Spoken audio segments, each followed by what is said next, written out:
doing a lot of admissions, interviews, as well as sessions here, we get a lot of questions of like, what does a good essay look like? What does a not so great essay look like? And for me, that's a really hard question to answer because it's not bound by topic. It's not bound by certain elements in the essay. It's more how you present the information. So this is kind of experimental on Alyssa and I's part of like, will people understand what a good essay is via showcasing the first to the 10th draft and you know, kind of seeing the transformation there. Yeah, this is definitely an experiment. Just as Ayaka has said, Ayaka and I have spent a lot of time talking about like there's so many different ways that an essay can be good. It becomes really hard to figure out like how to tell someone to make their essay better, especially when it has to put like especially come straight from the writer. So we are going to dive in and we're going to look at, we have a student's first draft or one of their first drafts, and we are going to read that. We're going to talk about some ways that it's weak and some ways that it's not showing up, and maybe some changes that we would bring up and things that we've talked about. Both of us have worked with this student before, and I don't know about you, Ayaka, but I do remember some potential like places of feedback that we gave them and ways that we wanted to move the story forward. And then we're going to take a look at the student's most recent draft. And I think that this is where it gets kind of like, cool. So I'm going to go ahead and see if I can screen share. Does anybody have, before we do that, does anybody have any questions for us? And I'm going to go ahead and just like leave 60 seconds for like open field. Anything at all, drop in the chat where you're at in your essay writing process. Like, do you have 3 drafts written? Do you have 3 separate essays written? I currently have a personal statement written. I have a diversity statement written. One of the schools that I am applying to is asking for a hardship essay as well. And they're asking for a 4th essay, which is a programmatic contribution essay, which means they want me to write and talk about how I imagine myself contributing to a specific course. So all of those are like sort of floating in my mind right now. Anybody else? Any questions? Yeah, and I can share. I have my personal statement written, and Alyssa, I've told you this. I have a second personal statement that I'm working on. Yes. Can you tell us why you would even start to write a second personal statement? And this is a little bit experimental, but I feel like my first personal statement that I have, it's it's so tight, it's so solid, it's like my tight 5, right? Like in comedy. So it's, you know, I know I've never heard that term before.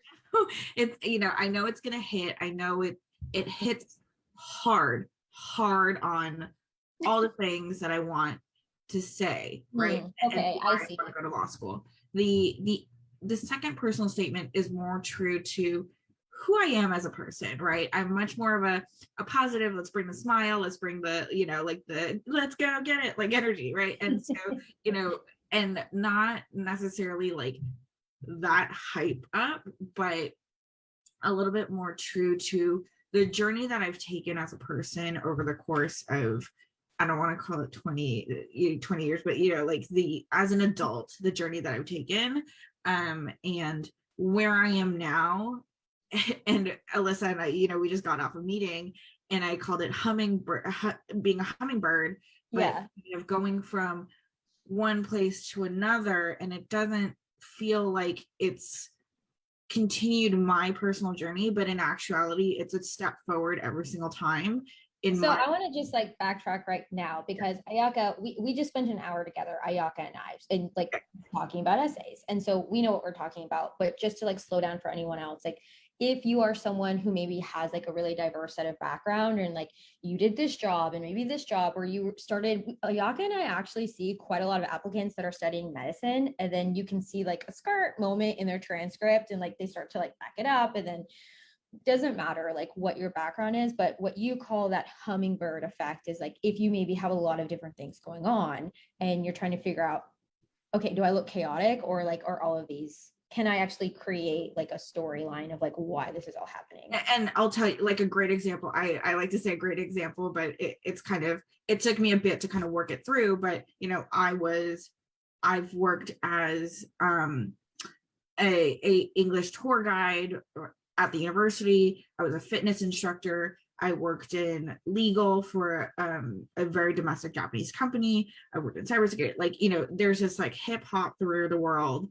And how do you tie that all together? Well, in my life, that made sense as a next step. And can you explain that as a cohesive story? And I think that's kind of where that desire to write that second essay is coming from, of this is really the essence of who I am, that condensed and put into a really punchy, powerful essay is that first essay that I've written. And I want to kind of loosen it up a little bit and kind of give a little bit more of a human side to it.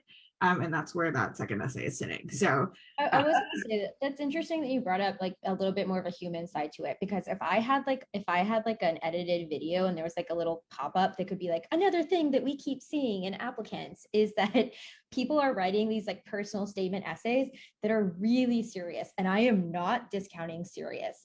And then we get on a call with them and they are so personable, or they're so interesting, and they will talk about something that interests them, and I can feel myself leaning into the camera and I'm like, that you should be talking about that. And what they produce to us is like such a formal essay that it makes me, you said it beautifully, Ayaka. We had an essay this week that we were reading and working on together, and the person was using such formal language, and you said this essay has no pace.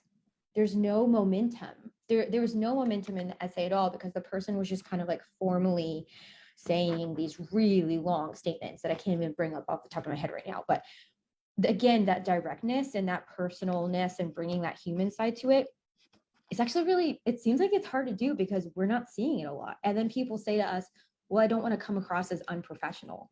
And that's what we're trying to dance with. We're trying to figure out how you can be direct and speak and be a person and still be completely professional, because chances are, even if you are writing in your own voice, it's probably not going to come across as unprofessional, because you don't speak like that in a work meeting, for example, probably. Absolutely. So that's kind of the theory behind the second personal statement. Sorry, long about conversation, but that's the theory behind the second personal statement that I'm working on. Have the diversity statement. There's a couple addendas that I'm working, one addenda that I'm working on, and a couple like school specific essays, but that's kind of where I'm sitting. Nice. You know what, off the top of my head, because I just don't want to forget to say this ever, is that recently I thought that I needed to write a GPA addenda, because I have a certain, like, there was a lot that I was doing in my undergraduate career that doesn't show up on the transcript.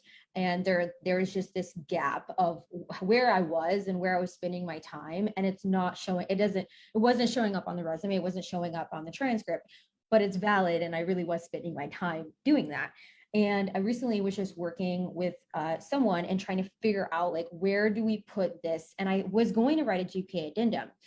But actually, after like speaking over this with my peer, we figured out it could actually fit on my resume. And so I wanted to just like shout that out, that like, you don't have to put only school or only work on your resume. You can legitimately say, like, I also spent my time doing this. And that was a really exciting moment for me. So it seems like both of us have had like kind of like this like evolution of maybe like what we thought had to happen in our application and kind of like how we think about it now.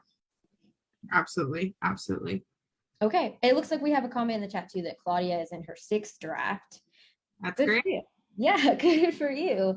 Yeah, did you're welcome to kind of just give us a thumbs up and we'll move on, or did you want to unmute and like tell us more about that? Yeah, so not a traditional student by all means of the world. Working family, everything, an entire life, beyond the door that's right here next to me. So yeah, I've been on this for a while.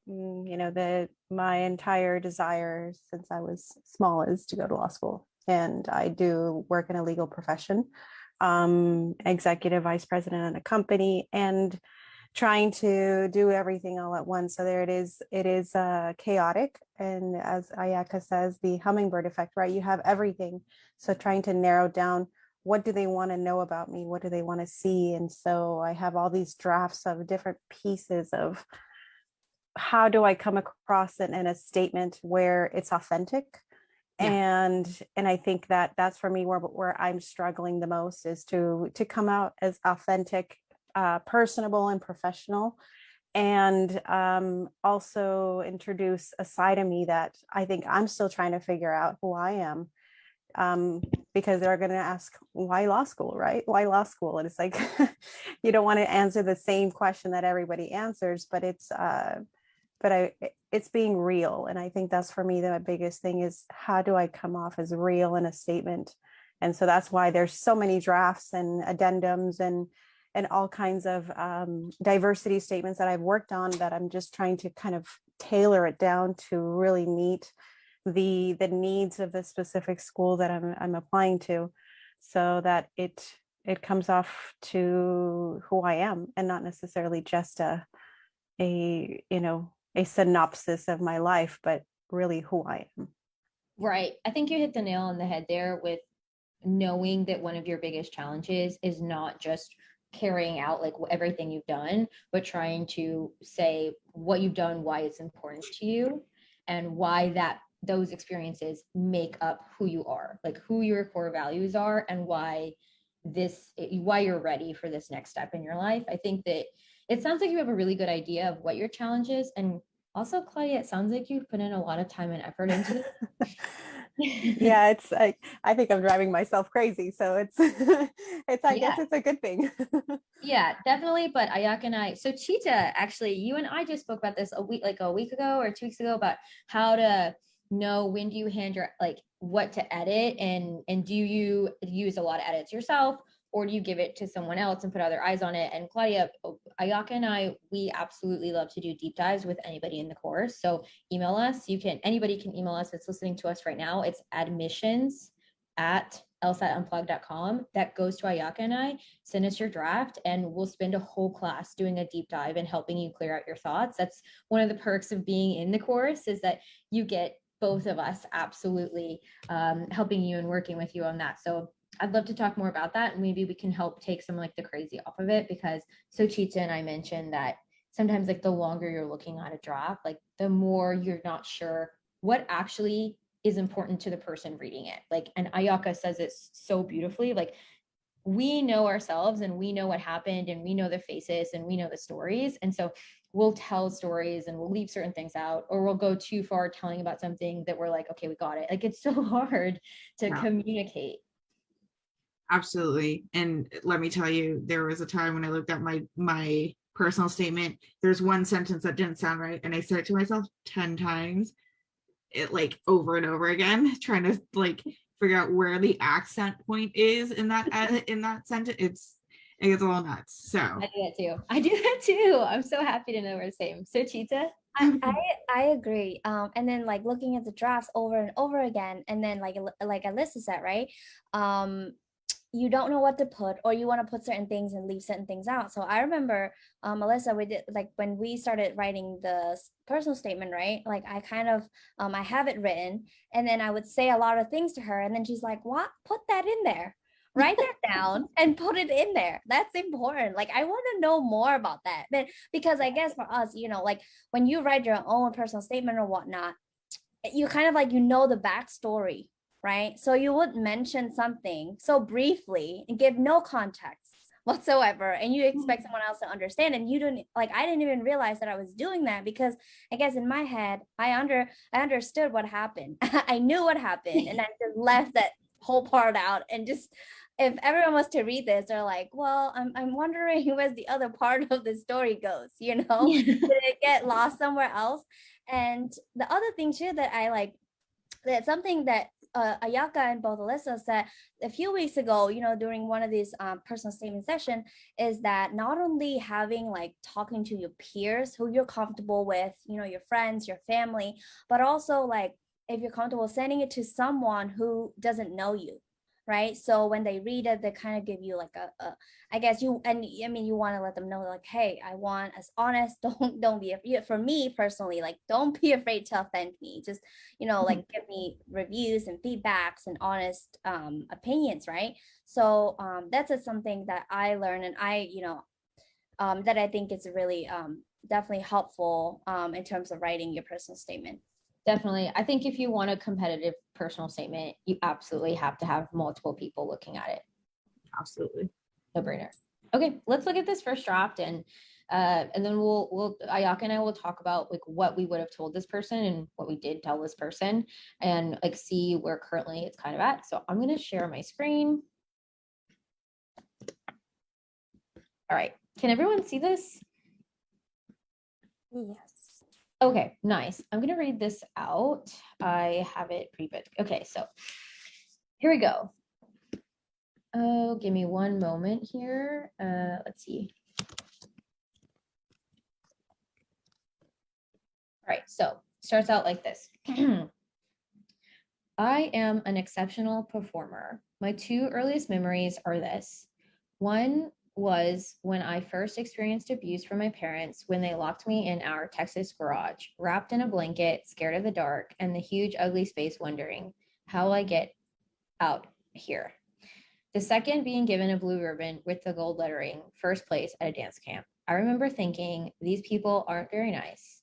By the age of 8, I had developed a plan to get out of my abusive home. I'd become a professional dancer. The summer before 5th grade, I wrote out nutritional plans from information I found in my school's library books. I wrote a fitness plan for myself and burned a mix CD for my workouts. Each song had an intention, with one song for cardio, one song for stretching, one for practicing ballet technique. By age 10, I had stopped attending school friend birthday parties on the weekends, saving those days for training. During the summers, I volunteered to assist the youth classes from 2 o'clock to 5:30 p.m., then take my own classes 5:30 to 7:30, and I'd sit in on the most advanced classes saved for the teenagers from 7:30 to 10 p.m.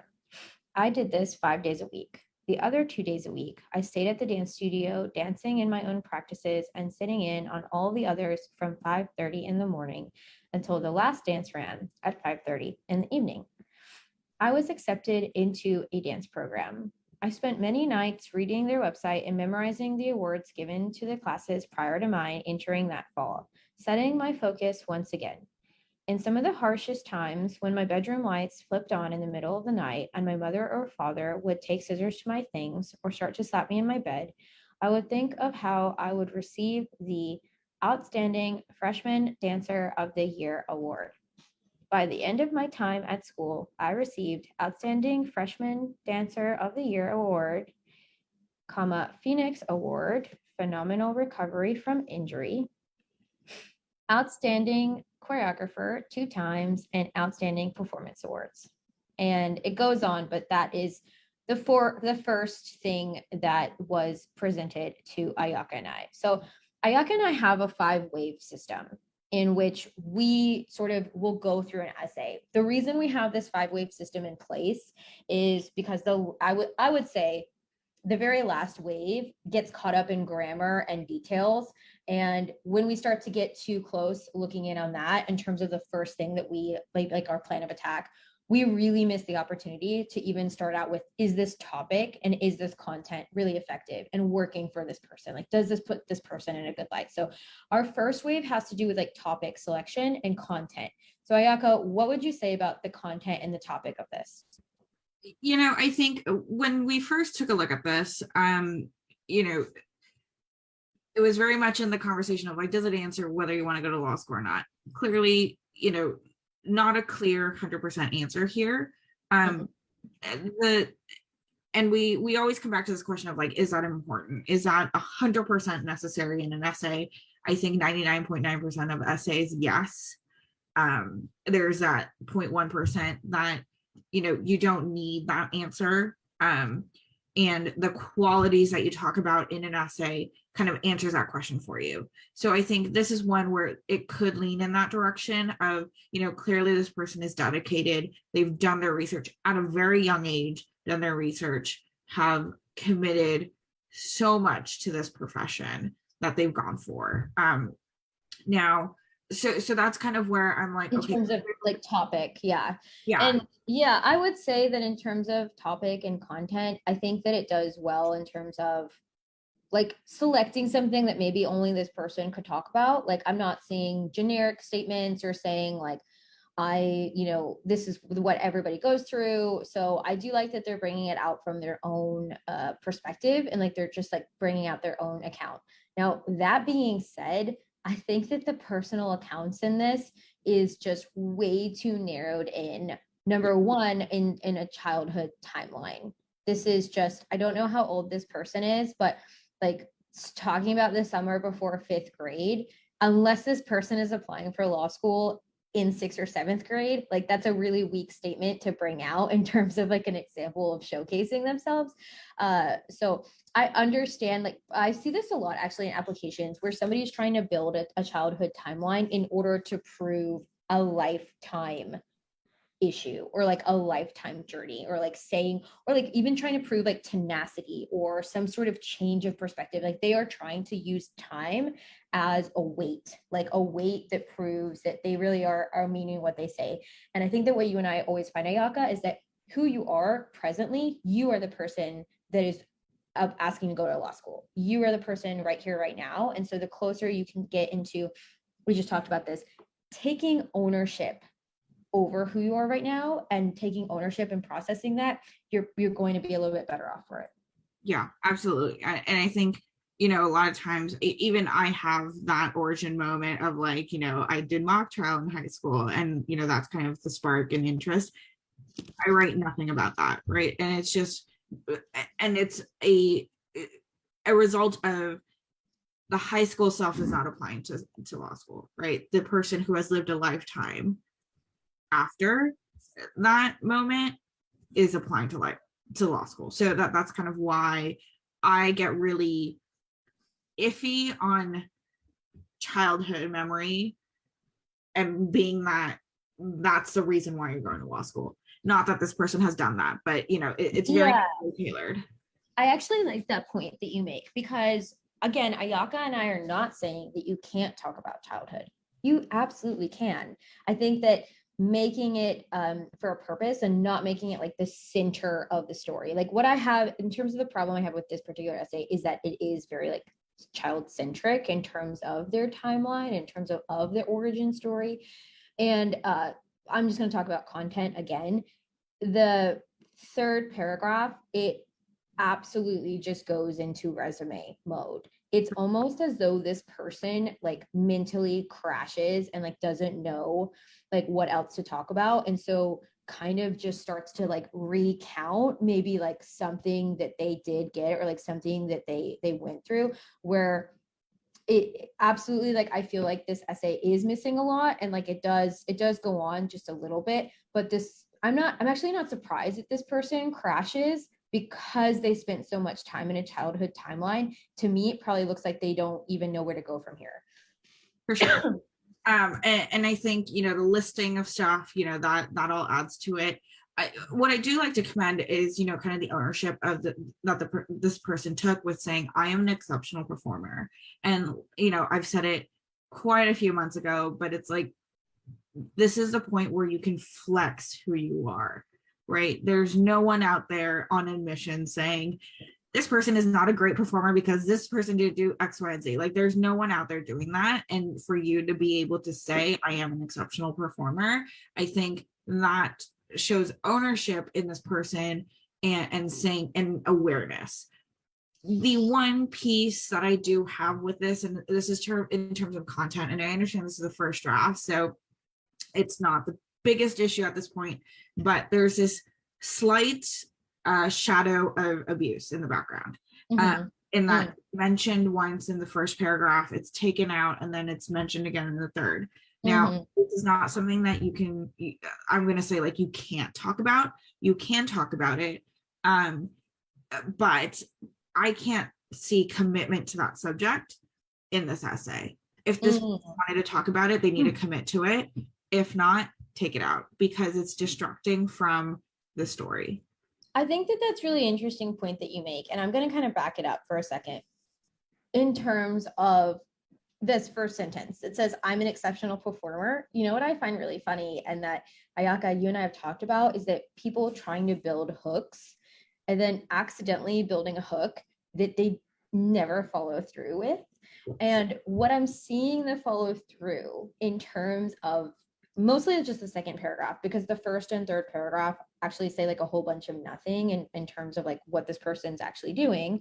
So I'm just going to stick with the second paragraph here. The second paragraph actually never once mentions the act of performance. The second paragraph, it's like they start out saying I'm an exceptional performer, and then they sort of like mentally do this like backtracking and backpedaling of just like classes, and obviously spends way too much time talking about like how much like time that they spent, like the 2 to 5, the 5 to 7. That is absolutely not trackable in terms of like keeping up and pacing. But what I'm trying to point out is like this hook works, but then it shows up nowhere else in the essay. Like they never actually talk about the act of performance. And I see that happening a lot in just different patterns. Somebody will say, I, am a leader, and then they really talk a lot about like a lot of hardships, but it actually ends up overshadowing. And that's what brings me to the next point of this like plumb line of like something is going on at home. And it's interesting that they bring it up like at the end, but I'm not seeing like how this person is an exceptional performer.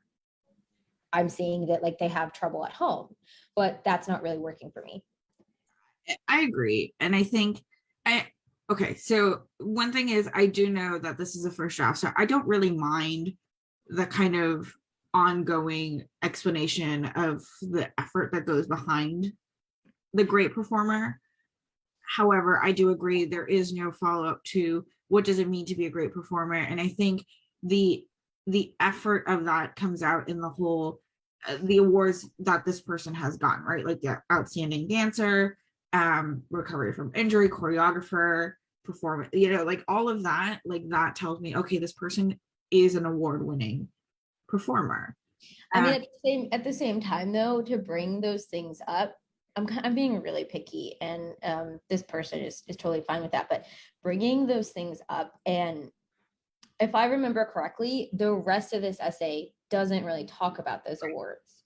Right. So then it just becomes like a mouth jar, like garble of really long things. And I want to take this out like of this essay for anybody listening to this. And I just want to like plug this idea in that if you are spending like 2 lines saying the name of an award or saying the name of an organization, really think long and hard about that. Like I've seen a lot of essays where maybe somebody spends like 2 to 3 lines, like saying something that's like the formal name of an organization that they worked for or a club that they belong to.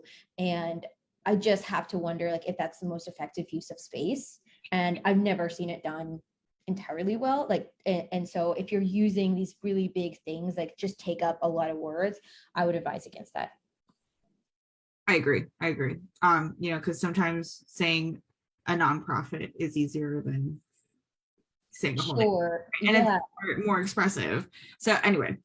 Yeah, I mean, I think that we've talked about like content here and topic, and I'm not going to go through the whole 5-wave system here, but what about maybe like in our second wave where we start to talk about structure, the way that this person has chosen to set up the story? Well, I think, sorry, not to rewind, but before we get to structure, I think where this essay is headed is, I think, of like a personality strong essay, right? Like this person is saying, I am a strong person. I can get through all this stuff that this person has gone through. And so that quality reflecting into how this person's going to be in law school, be as a lawyer. And when I think about that direction, does this setup help this person in going into that structured conversation? I don't know. And I'm saying I don't know because there's just so much stuff that can get condensed into one paragraph. To be honest, paragraph 1, 2, 3 that we have here can get condensed into one paragraph of like what this person wants to say. And if that's the case, that's the first paragraph in an essay. And so like in terms of structure, doesn't make sense. Well, you've got the makings of a first paragraph and you're setting it up to say you are a committed person, you're going the full 10 miles to get anything done, and that as an opening, not bad. I think that's great. Need to see more of the content to make a judgment call. Oh, I see what you say about that. And also, I'm just gonna say, like, I'm ready to go into this next draft, but just looking at this first paragraph, I call this a processing paragraph. When somebody is like stating their own thoughts and their own quotations and questions and asking ourselves questions. I see this a lot in first drafts, which is great. Ayaka, you've pointed out, like, please just stream of conscious, just go for it. Just say what's really on your mind, but posing questions to the reader, it really stops momentum. And I don't think it's really doing the person what they want it to do. And so I call this a processing paragraph, where somebody's asking themselves a question and they're trying to solve it. And I see this so much. And for example, I've seen essays where somebody will say something like, but what do I want to do with my life now? Or like, but does that seem like good enough? And that's just a processing thought. That's not a complete package thought that you want to present to somebody else. You want to actually present, especially in your law school application, you want to present something that has already been processed. You don't want to present that like lingering thoughts and questions that you have. It doesn't work for a 2-page essay. Absolutely. And last thing about this is I think you can tell this person had thought about how to open this essay, because you can see a little bit of a writing style shift from the first paragraph to the second paragraph, because yeah, you can. Yes. They've thought about this first paragraph and how they're going to open the essay. And then the second, third paragraph, it's a little bit more of, in the moment writing. So right, like this recounting what happened and just kind of listing out. We actually just saw an essay like this. Yeah. It's just really interesting. And I'm sure we're going to come up with a term for this, but if anybody's listening to this right now, go and look at your draft right now and read that first paragraph and then read the rest of your paragraphs. And does it sound the same? Yeah, do they sound the same? Is it, because what happens is that first paragraph, a lot of people are writing and it's like this kind of like flowery or like ethereal, or like they're posing questions, and that's all processing, and just figure out like, how can you match it? And if that's how you really are and that's how you think, then write a whole essay like that. I wouldn't advise it. I wouldn't actually suggest that, but we just saw essays like this right now in that last hour that we just spent together. So yeah. I think that must be something that happens pretty commonly. And how many times have we said, get rid of that first paragraph? You don't need it. Like, it's not, you don't need it. Yeah. I don't want to try to like put my ideas on anybody else's brain, but I think that what happens is like people are like trying to ease into a water, like, swimming pool. Like they're like, here's kind of what I'm going to talk about. And like, they're trying to write in terms of like this vague way and get the reader ready. And it's just a 2-page essay. So we're right there with you. We're already right there with you. It's not. And really I've said it before in a class, but like, we spend so much time in our head thinking about the hook and how to make it interesting in that story, that the second follow-up to that is, does that match the story you want to tell in your essay? A lot of times it doesn't. Sometimes it does, but it's not the same tone. It's not the right language. Like, there's so many things going on that first paragraph, I don't want to guarantee this, but it's almost a throwaway. So Yeah, you can like ditch it. Yeah, I mean, it's just like I'm gonna throw in an LSAT tip here. Sometimes people ask us, "How do I get faster at something?" And they're doing time sections, and I always ask them, "Well, are you doing a warm up?" And if you're not doing a warm up, you're probably not going to be that fast. So the first paragraph is kind of like your warm up. Just throw it out. yeah, pro tip: 30-minute rope warm up. People are asking. Just, This is admissions. LSAT pro yeah. tips, do a warm up. This is LSAT Unplugged admissions. Do a warm up when you're doing time sections. Okay, let's go ahead and go. The people asked for it, Ayaka. The people are asking, and I know. so there you go. All right, so this is the 10th draft of this person's essay, and Ayaka is going to read it out loud, and so I'll do my best to just scroll for you. And as you can see, it's a little bit longer than that first draft. We saw great things that have happened. But here we go. So, and I talk fast. So, okay. A little over 2 decades ago, I became obsessed with professionalism. My experiences at home were broadcast among my peers as strict, and a euphemism for domestic violence. My response to the problem was straightforward: become a professional dancer. It was a youth favoring career requiring grit, commitment, and teamwork. I thrived in the harsh environment and loved the communal effort of competition. My nickname, Focus, was earned quickly. I memorized every routine I was and was not in. I volunteered for every class and asked to watch every alternative practice I was not enrolled in, using the long hours to learn more. When I thoroughly found out I was flat-footed and not flexible enough to qualify for extensions during a performance, I spent daily allocated time in my Texas bedroom performing sit-ups and leg splits. Shortly thereafter, I began to accept scholarships to train in both New York and Los Angeles. I became reliable. During my time in undergraduate school, choreographers requested me so often that the faculty held an emergency meeting, anticipating any injuries worsening if I was requested at the same pace as the year before. They asked me to take the fall semester off.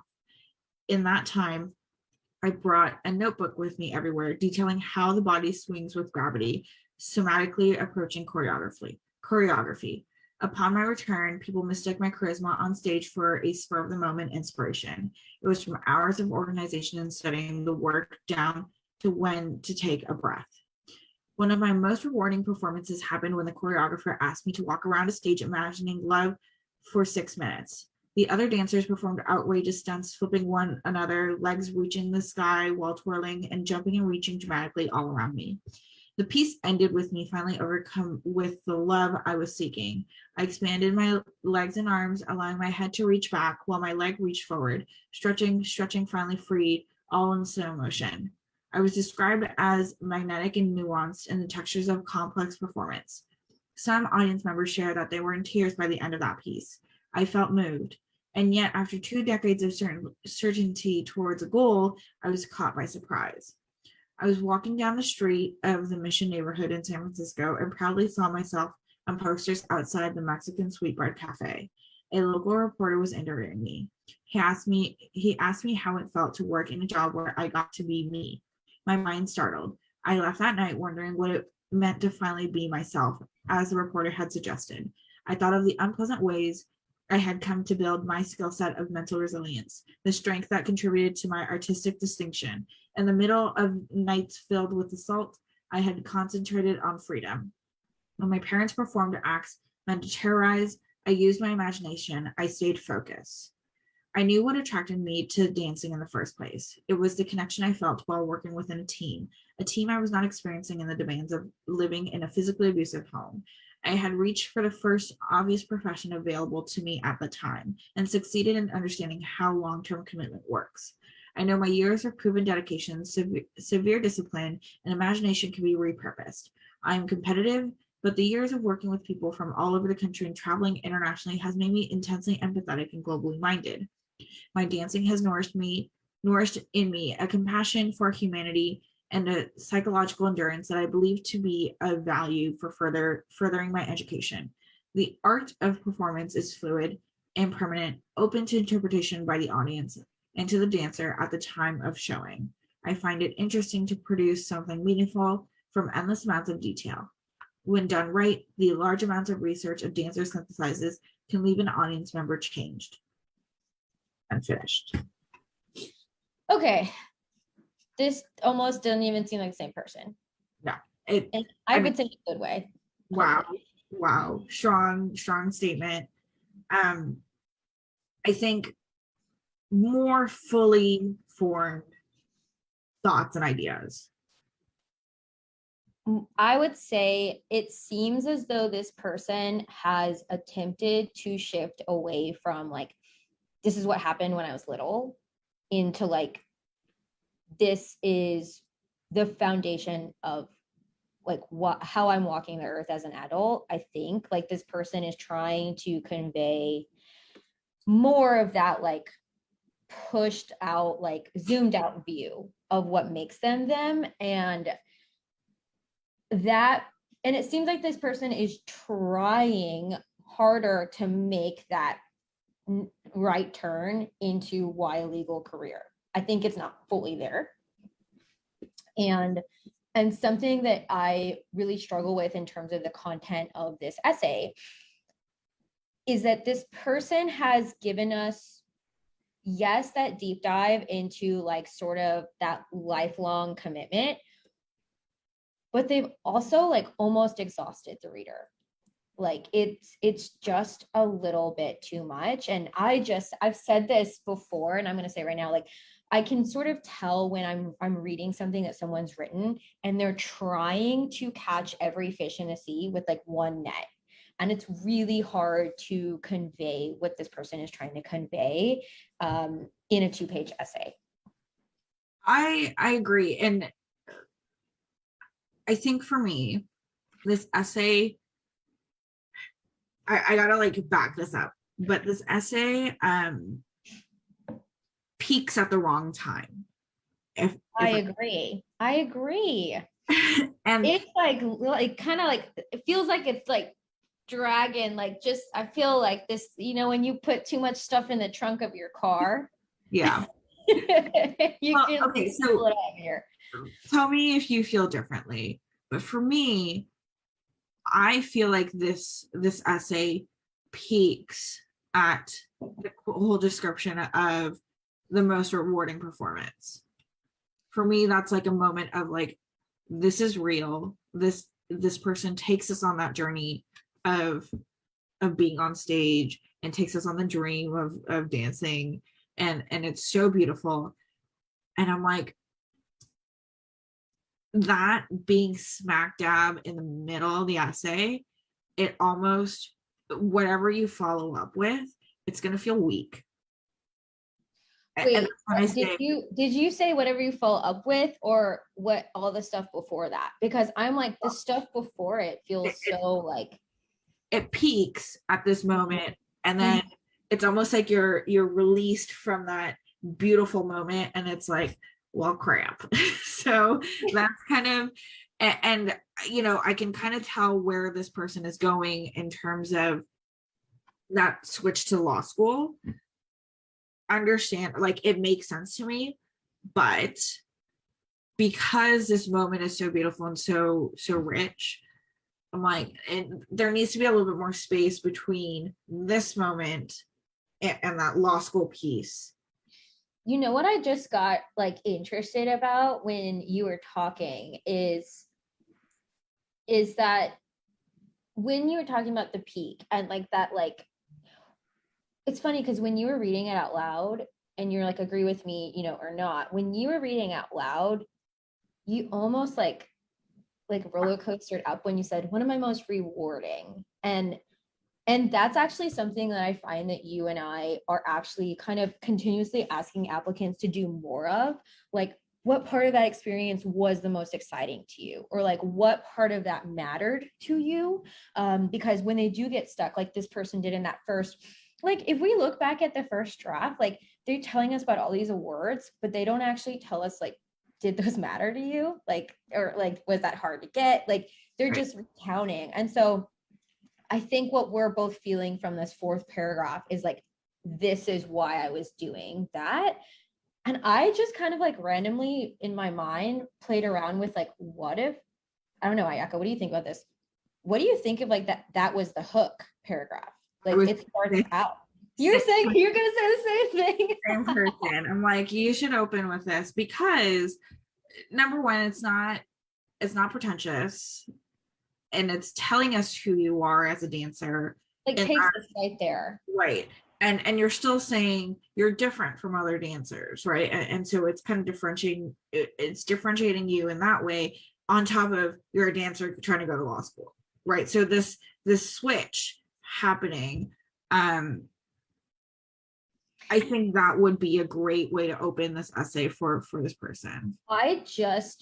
It's so crazy that like you said that, because we've both like looked at this essay before. I have been trying to figure out like, how does this person it feels like they're like driving this like little like car, and like they're trying so hard to make that turn into like why law school, and it's like, why is that not quite working? And I think you're right about that, being they're trying to kind of bring up these really important parts in their life, but it's like being backed up next to each other structurally in the essay. Whereas like those first 3 paragraphs definitely paint this person's mindset, which I think is really important. I think that like what they bring up in the end, when they're talking about like this person, they have a psychological endurance. That to me makes a lot of sense of like why this person would make that statement. They do, it seems like, and anytime somebody's like creating a life of sport or athleticism, like we know that. But I think it would be interesting to like play around like making that 4th paragraph actually the top, and maybe seeing where those other paragraphs like fit in to maybe tell their story. But I would start there. Yeah, I think it would be interesting to kind of cut that essay at that 4th paragraph, bring it to the forefront, and then give a little space between, because it's such a lovely moment that's happening. And we just talked about momentum a little bit, but this one, that has so much momentum to it that if you kind of slowed it down, it would be like a screeching stop. So I think you need to ease that, don't lose the momentum, but move that conversation in a way towards that law school dream that is happening. Yeah, I agree. And you know what? I think that this essay is teetering. I have seen essays before where maybe somebody, excuse me, I have the hiccups. I've seen somebody maybe like experience something either very intense or serious, or maybe like something that took over a long period of their time. Like, for example, something that's very respectable is maybe like becoming a caretaker for a family member over the course of a few years, or maybe experiencing something traumatic, or anything that takes a lot of time. And something that I see happen with applicants is that they accidentally or maybe purposely stylistically try to place that burden on the reader by like trying to drive home like it wasn't just this one day, it was like day after day after day. And I think that this essay doesn't fall into the category of trying to burden the reader, but I think it's like dangerously teetering on like trying to drive home like how it was day after day. So I don't think it's doing that yet, but I would tell this applicant like, just be careful. Like I would, this sounds like kind of silly, I don't know, Ayaka, if you agree with me, but I would be like, don't put any more hardships in there. Like whoa, like kind of like be really careful. Like you're starting to almost like try to burden the reader, and like just try to figure out how to pace this where you can say like, yes, this really was an intense like span, but also like try to just bring us here, like why law school. Yeah. And I know earlier in that first draft I was like, the heavy subject of abuse, it's in there, and I kind of like the way that it's presented in this draft here, in that it's not it's not like the hidden dragon, right? Like it's just it's a fact of this person's life, and it's just there.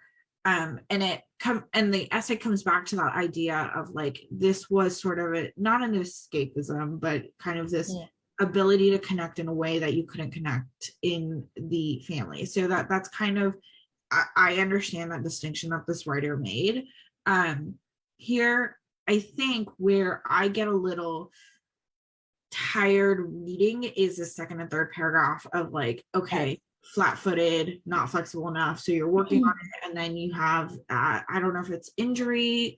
Okay, so any injuries worsening. So not it's almost like, okay, yeah, we get it. I understand they're two separate things, but in the realm of working on something that is potentially a career ender, like that I get. So, and as You know what? go ahead. Go ahead. No, I was going to say, I agree. I also get tired in the second and third paragraph. And you know what I think it is? I think that the writer is trying to showcase like barriers, but they did it like they could do it better. Like, I feel like it's like done a little bit poorly. Like, they're kind of like trying to be like, well, there are these barriers, and like, this is how I kind of like overcame those. And you and I have spent some time talking about this idea of like, it is really hard to figure out what details to bring forward and what to leave out. And so if I were giving advice to this applicant, I would say like, just spend like a little bit more time. Like, can you give one better barrier instead of like two little ones? And I don't know how comfortable this person's going to be talking about this, but I think there is something to be said about this performance, about imagining love and that harsh home environment, and like what does this person interpret it as love, and how that comes out in performance. That might be a little bit too out there for people to kind of say like, that's going to be my personal statement to talk about this performance and how like the home life and blah blah, like that might be a little bit too out there. But I think that's an interesting point to be made about you're talking about this amazing performance that you take us on, and it's much more like the reality in the home life is so much more heavy, and that contrast, and I feel like this writer was trying to do that, right, to say like, these are all the things that went into this performance that is beautiful on the outside but took so much to get there. And I see what you're saying. And like, I can see that in the paragraph right after, which won't be right after, but they're talking about like, the reason I'm able to do that is because of like this. Like, they're saying like, this is what was allowing me to do that. And actually, like, that's really, maybe that's interesting. Maybe it's not like that they're using these other lessons, like they're using this channeling, and then they're putting it into something productive, I think. Yeah, because I think what this person is saying in that last two paragraphs is like, this dedication to dance wasn't it, like, yes, it's a love of dance, but also there's this sort of moment in that home life that isn't great, and so there's this community out there that they can lean on and be part of and be connected, and that tells me that there's a lot more going on that kind of culminates to this performance, right? So I think that how to present that is probably a like puzzle that we still need to figure out, of like, okay, let's cut the strips of paragraphs out and rearrange it and see how it fits. Definitely. And I think the last thing I'd say about this is, it seems like this person really loves dance. Oh yeah. It seems like this person really could talk about it for a really long time, which I think is definitely interesting. From a really harsh critical eye, though, I don't know the answer to this, but I would say to them, like, I get it. You love it so much. You have to like figure out how to convey that and also not make us tired. Like, it's almost like that person at the party that's like still talking about something that we're like so interesting. Like, it's really, I think it's a fine line though, because sometimes you and I, Ayaka, we're trying to get people to talk more about what they've done. And I think that this person has achieved that. And now it's kind of time to like figure out in a way, this person is in a really tough spot, I think, because this is like where, if this was a sculpture, you're like trying to just chisel like tiny things away to kind of formulate it. We have a comment in the chat from Suchita here that says, there's so much here about their dancing career. And as Ayaka was reading it, I kept expecting to find a turn towards why law school or switch in career, but I don't see that. I understand that it's unfinished. I would even suggest to start with why they want to go to law school and then explain their switch in career from dancing to law. That's really, I love that idea. And maybe even if that's not, that could be the final essay. And even if it's not the final essay, I think that that's like the perfect exercise for this person. It feels like I can definitely see like this person could be a good candidate for law school. Like it seems like they're able to push themselves past discomfort and also like figure out how to stick with something. Yeah. But I feel like there's still quite a bit of work to be done. And it's to me, it's insane how this went to this. I don't know how long this person spent on it, but they still have some more work to do. Yeah. And I think you're right, Suchita, in that like that turn to law school, that's going to really, I think with this specific draft, that would really make or break this. Yeah. Same mind here. Make or break it. Yeah, I think so too. I think this person has some like choices to make and some things to do. I mean, granted, it's a little long, so it does need to go a little short. So, you know, you got to cut a little bit, but I think this person's doing a great job taking that original idea to this form. What needs to be added is really, well, that's the thing. It's like, is it absolutely necessary to add a law school piece to it? I think it depends on how this person wants to end the essay. I agree. I think that you know, from reading like the first draft to the 10th draft, this person has showed a lot, right? And even like, you know, from the first draft, it's like I guess when this person mentioning like domestic violence, I can even see reading this, like they can skim it to 1 or 2 sentences. And it's like it blew my mind. It's amazing to me, you know. And I think I guess for me is like as Ayaka was reading it, I expect to find that turn. But and like you guys you both were mentioning it, like it's